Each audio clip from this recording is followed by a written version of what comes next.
Welcome to series Explained Robin Hood season 1 episode 2। Hughes Lexley के फांसी होने के बाद नॉटिंघम कास्टल में वैसे ही जिंदगी चल रही थी जैसे कुछ हुआ ही ना हो। लेक्सले को बस ये फिक्र थी कि क्या उसे वो जमीन और दौलत मिलेगी जो रॉबर्ट ने उससे वादा की थी। अलाविन ने ह्यूज को फंसवाने उसकी मौत तक पहुंचाने में मदद की थी और उसके बदले में उसे वो इनाम मिलना था। अपना फायदा और इज्जत बढ़ाने के लिए अलाविन ने क्रिश्चियन भी होने के लिए तैयार हो गया ताकि वो नॉर्मन सोसाइटी में अपनी जगह बना सके। दूसरी तरफ हॉन्टिंगडॉन के पास एक और बड़े काम थे। रॉयल कोर्ट से एक खास लेटर आया जिसमें लिखा था कि किंग हेनरी एल ने उसे एरल बना दिया। अब ह्यूज लेक्सले के खत्म होने के बाद हॉन्टिंगडन का दर्जा और पावर दोनों पूरी तरह से मजबूत हो गए थे, जिसे शेरिफ ने भी उसे यकीन दिलाया। लेकिन ये सब इतना सीधा नहीं था। मेरीन जो हॉन्टिंगडन की बेटी थी अपने फादर पर शक करने लगी। लेटर में लिखा था कि रॉबर्ट और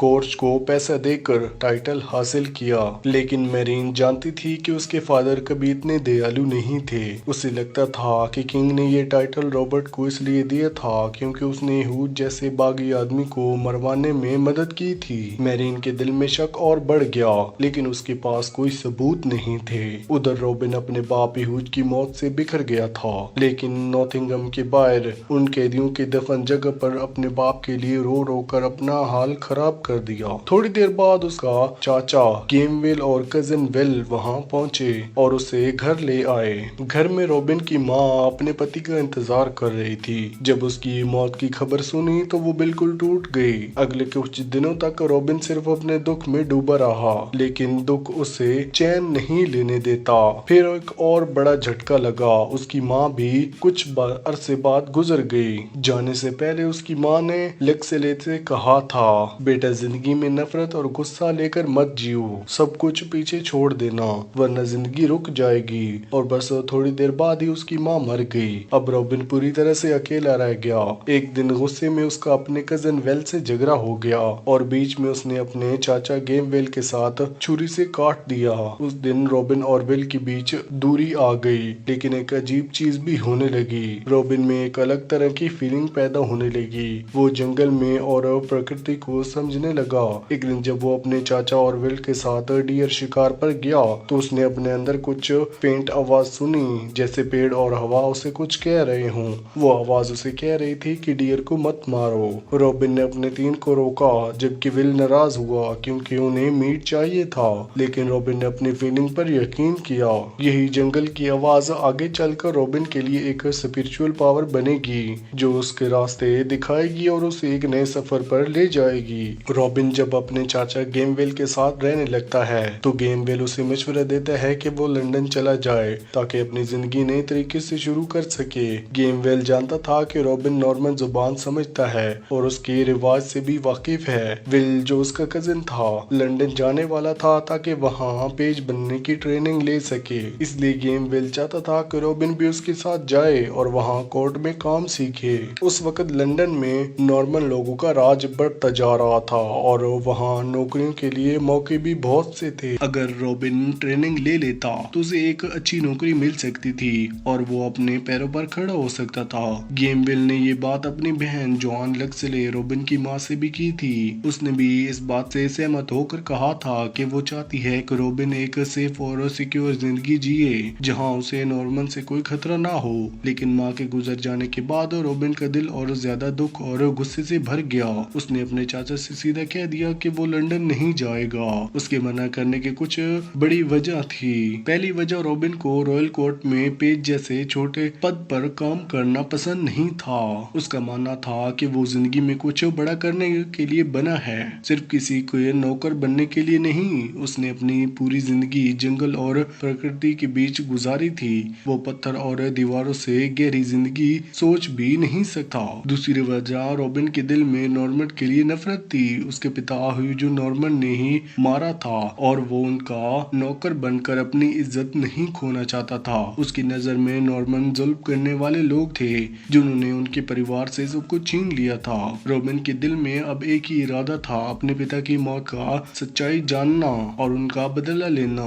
इसलिए उसने लंदन जाने से मना कर दिया और शेयरवुड जंगल में ही रहने बनने का फैसला किया, एक फकर से जाने वाले शख्सन तौर पर, जब वो अपने पिता के इंसाफ के लिए लड़ने को तैयार था। शेरिफ और नॉटिंघम की बेटी पर्सिला अपने बदनाम और खतरनाक रिलेशनशिप में उलझी हुई थी। वो कैप्टन लिफारो के साथ छुप छुप कर मिलती। कैस्टल के सोल्डर को भी ये बात नोटिस होने लगी कि वो अक्सर लेफर के कमरे में अजीब वक्त पर जाती है, लेकिन पर्सिला के लिए ये एक अफेयर नहीं है, ये उसके लिए पावर दिखाने का जरिया है। उसे मजा आता है जब वो लॉफर्स को याद दिलाती है कि अगर वो चाहे अपने फादर के हुक्म से निकलवा भी सकती है, अतः के मरवा भी सकती है। लॉफर भी इस खतरनाक रिस्की में थ्रिल महसूस करता है, उसे ये डेंजर ही पसंद है। लेकिन एपिसोड के एंड में शेरिफ उससे बुलाता है और कहता है कि उसे अपने सोल्डर को डिसिप्लिन करना होगा। जब वो हंटिंग से वापस आए, ये सुनकर लॉफर समझ जाता है अब हालत खराब हो चुकी है, इसलिए वो डिसाइड करता है कि वो पर्सिला के साथ अपना रिश्ता खत्म करेगा। इसी दौरान पर्सिला का मेरिन से भी सामना होता है जब वो हंटिंगटन फैमिली कास्टल विजिट करती है। दोनों एक दूसरे से बात करते हैं। पर्सिला को मेरिन के चेहरे पर कुछ नीले निशान नजर आते हैं। वो तुरंत कह देती है कि अगर वो कोई ऐसा साथ करे तो उसे बर्दाश्त नहीं कर सकती,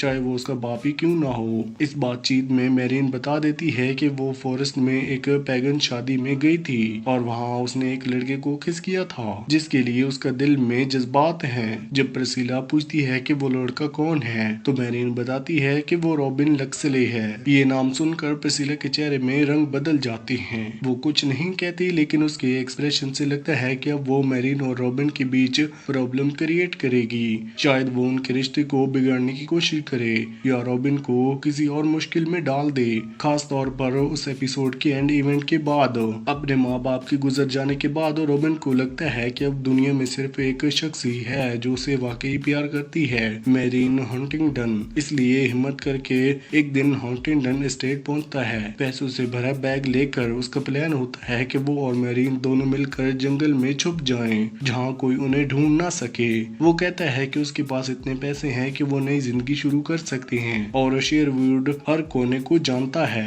एरल अपनी बेटी से अब बहुत नाराज होता है। उसे लगता है कि मेरिन ने उसका भरोसा तोड़ दिया है। पहले से ही शेरिफ ऑफ नॉटिंघम ने एरल को मशवरा दिया था कि वो मेरिन को क्वीन एलेवर के कोर्ट में भेज दे ताकि वो रानी के आसपास रहकर और शायद फ्यूचर में किसी रॉयल फैमिली से शादी कर सके। अब एरल ये फैसला तुरंत कर देती है और मेरिन को बॉरेंट के साथ लंदन भेज दिया जाता है। सफर के दौरान मेरिन बॉरेंट से रिक्वेस्ट करती है कि उसे रॉबिन से एक बार मिलने दिया जाए। बॉरेंट कुछ देर के लिए मान जाती है और उसे गेम वेल के घर ले जाता है। वहाँ रॉबिन और मेरिन एक अंतिम मुलाकात होती है। रॉबिन नॉर्मल के लिए अपना गुस्सा और नफरत जताता है और मेरिन स्वीकार करती है कि अभी उसे अपने लोगों से उतनी नफरत है। वो कहती है कि वो अपनी पहचान खुद बनाएगी और क्वीन में कोर्ट खुद रास्ता बना लेगी। जाने से पहले वो रॉबिन से वादा करती है कि वो हमेशा उसे याद रखेगी और दोनों एक गहरी अंतिम किस शेयर करते हैं। इसी के साथ रॉबिन और मेरिन के रास्ते अलग हो जाते हैं, कम से कम फिलहाल के लिए।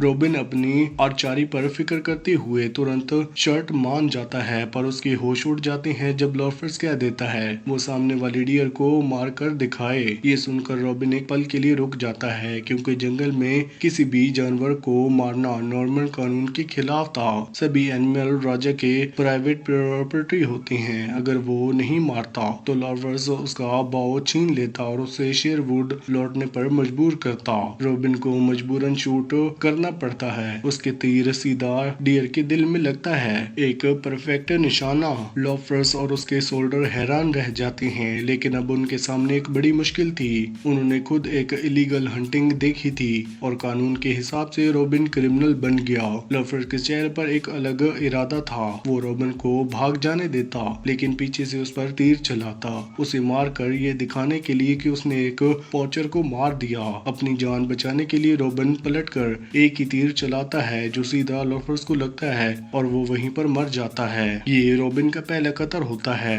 और इस पल उसकी जिंदगी हमेशा के लिए बदल जाती है। अब वो कानून की नजर में मुजरिम बन गया है। रॉबिन को भागना पड़ता है और इसी घटना के बाद वो शेरवुड जंगल में एक आउटलॉ, कानून का भागा हुआ इंसान बन जाता है, जहाँ से रॉबिन की असली कहानी शुरू होती है। इसी के साथ ये एपिसोड यहीं पर एंड होता है।